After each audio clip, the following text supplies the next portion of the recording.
ಇವತ್ತು ದಿನದ ವಿಶೇಷತೆಯನ್ನು ಒಂದೆರಡು ಮಾತುಗಳನ್ನು ಇಷ್ಟಪಡ್ತೇನೆ. ಇವತ್ತು ದಿವಸ ವಿಶೇಷವಾಗಿ ಸಂಕಷ್ಟಗಳ ಬಗ್ಗೆ ಕೇಳಿ ಆಚರಣೆ ಮಾಡ್ತಾ ಇದ್ದೀವಿ. ಅದರಲ್ಲೂ ಸಹ ಬಹಳ ವಿಶೇಷವಾಗಿರ್ತಕ್ಕಂಥ ಸಂಕಷ್ಟಗಳು ಕೇವಲ ಸಂಕಷ್ಟ ಒಂದೇ ಅಲ್ಲ, ತುಂಬ ವಿಶೇಷವಾದಂಥ ಜನತೆಗೆ ಮಾಹಿತಿ ತಿಳ್ಕೊಳ್ಬೇಕು. ಅಂಗಾರಕ ಚತುಷ್ಟಿ ಗಣಪತಿ ಇವತ್ತು ಬಹಳ ಶ್ರೇಷ್ಠವಾಗಿರ್ತಕ್ಕಂಥ ಅಂಗಾರಕ ಚತುಷ್ಟಿ ಗಣಪತಿ ಆಗಿರೋದ್ರಿಂದ ಇವತ್ತಿನ ಮುಖ್ಯ ದಿವಸ ಏನಪ್ಪಾ ಅಂತಂದ್ರೆ ಮಹಾಗಣಪತಿಗೆ ಶಿರಸ್ಸನ್ನ ಕೂಡಿಸಿದಂತ ದಿನ. ಇವತ್ತು ಏನು ತಲೆಯನ್ನು ಕಳೆದಿರ್ತಾರೆ ಶಿವ, ತ್ರಿಶೂಲದಲ್ಲಿ ಮಹಾಗಣಪತಿ ತಲೆಯನ್ನು ಏನು ಕತ್ತರಿಸಿರ್ತಾನೆ, ಅದು ಪಾರ್ವತಿ ತನ್ನ ಮಗ ಬೇಡ್ಬಿಟ್ಟು ಕೇಳ್ಕೊಂಡಾಗ ಆ ಭಕ್ತರುಗಳೆಲ್ಲ ಸೇರಿ ಇವತ್ತು ದಿವಸ ಉತ್ತರಕ್ಕೆ ಮಲಗಿರ್ತಕ್ಕಂಥ ಒಂದು ಯಾವ್ದಾದ್ರು ಪ್ರಾಣಿಯ ಒಂದು ಶಿರಸ್ಸನ್ನು ತಗೊಂಬಂದಿದ್ದ ಶಿವ ಹೇಳಿದಾಗ ಇವತ್ತು ಅವರು ಶಿವಗಳನ್ನು ಹೊರಟಾಗ ಸಿಕ್ಕಿರ್ತಕ್ಕಂಥದ್ದು ಆನೆಯ ತಲೆ. ಆನೆ ಒಂದು ಉತ್ತರ ದಿಕ್ಕಿನಲ್ಲಿ ಮಲಗಿರ್ತಕ್ಕಂಥ ದಿನ ಇವತ್ತು.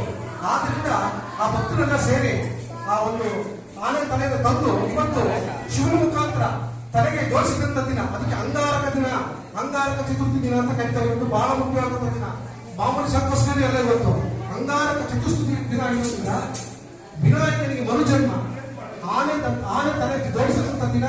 ನಂತರ ಎಲ್ಲಾ ದೇವತೆಗಳು ಸೇರಿ ಇವತ್ತು ಪ್ರಪ್ರಥಮವಾಗಿ ಪೂಜೆಗಳಿಗೆ ಸಲ್ಲಿಸಬೇಕು. 333 ಕೋಟಿ ದೇವತೆಗಳಲ್ಲಿ ಮೊದಲನೇ ಪೂಜೆ ಹೀಗೆ ಅಗ್ರ ಪೂಜೆ ಸಲ್ಲಬೇಕು. ನಂತರ ನಮ್ಮೆಲ್ಲರಿಗೂ ಸಲ್ಲಬೇಕು ಆ ಪೂಜೆ ಅಂತ ಹೇಳಿ ಕರೀತಾರೆ. ಆದ್ರಿಂದ ಈ ದಿನ ಹೆಚ್ಚು ವಿದ್ಯಾರ್ಥಿಗಳು, ಸಾಮಾನ್ಯವಾಗಿ ಹೆಚ್ಚು ವಿದ್ಯಾರ್ಥಿಗಳು ಬರಬೇಕು. ಯಾಕಂದ್ರೆ ಅಂಗಾರಕ ಚತುರ್ಥಿ ದಿನ ಹೆಚ್ಚು ವಿದ್ಯಾರ್ಥಿಗಳು ಬಂದು ಇವತ್ತು ವಕ್ರತುಂಡಾಯ ಹುಂ ಅಂತ ಹೇಳ್ಕೊಳ್ಬೇಕು. ಹೆಚ್ಚು ನಿಮ್ಗೆಲ್ಲ ಎಷ್ಟು ಸಾಧ್ಯವಾಗುತ್ತೋ ಇವತ್ತೆಲ್ಲ ಪಠಣೆ ಮಾಡಿ ವಕ್ರತುಂಡಾಯ ಹುಂ ಅಂತ ಎಷ್ಟು ನೀವು ಹೇಳ್ಕೊಂಡು ಹೋಗ್ತಿರೋ ಅಷ್ಟು ನಿಮಗೆ ವಿದ್ಯಾಭ್ಯಾಸದ ಪ್ರಗತಿ ಬರುತ್ತೆ, ಸ್ವಲ್ಪ ಸಿದ್ಧಿ ಬರುತ್ತೆ. ನಿಮ್ಮ ಮನೆಯಲ್ಲಿ ಆರೋಗ್ಯ. ಈ ವಿಶೇಷವಾದ ದಿನವನ್ನ ಸಂಜೆವರೆಗೂ ಆಚರಣೆ ಮಾಡಿ ಹೆಚ್ಚು ಹೆಚ್ಚು ಧ್ಯಾನವನ್ನು ಮಾಡಿ ಮಂತ್ರ ಪಠಣೆಯನ್ನು ಮಾಡಿದಾಗ ಸಿದ್ಧಿ ಆಗುತ್ತೆ. ವಿನಾಯಕನ ಮಂತ್ರ ಯಶಸ್ವಿಯಾಗಿ ಆ ಭಗವಂತನಲ್ಲಿ ನಾನು ಪ್ರಾರ್ಥನೆ ಮಾಡ್ತಾ ನಾನು ಎರಡು ಮಾತುಗಳನ್ನು ಮುಗಿಸ್ತಾ ಇದ್ದೇನೆ. ನಮಸ್ಕಾರ ಸ್ನೇಹಿತರೆ, ನಮ್ಮ ಶ್ರೀ ದೈವ ಕ್ಷೇತ್ರ ದರ್ಶನ ಚಾನಲ್ನ ದಯವಿಟ್ಟು ಸಬ್ಸ್ಕ್ರೈಬ್ ಮಾಡ್ಕೊಳ್ಳಿ. ಹಾಗೆ ಕೆಳಗಡೆ ಬೆಲ್ ಬಟನ್ನ ಒತ್ತಿ ಲೈಕ್ ಮಾಡಿ, ಶೇರ್ ಮಾಡಿ.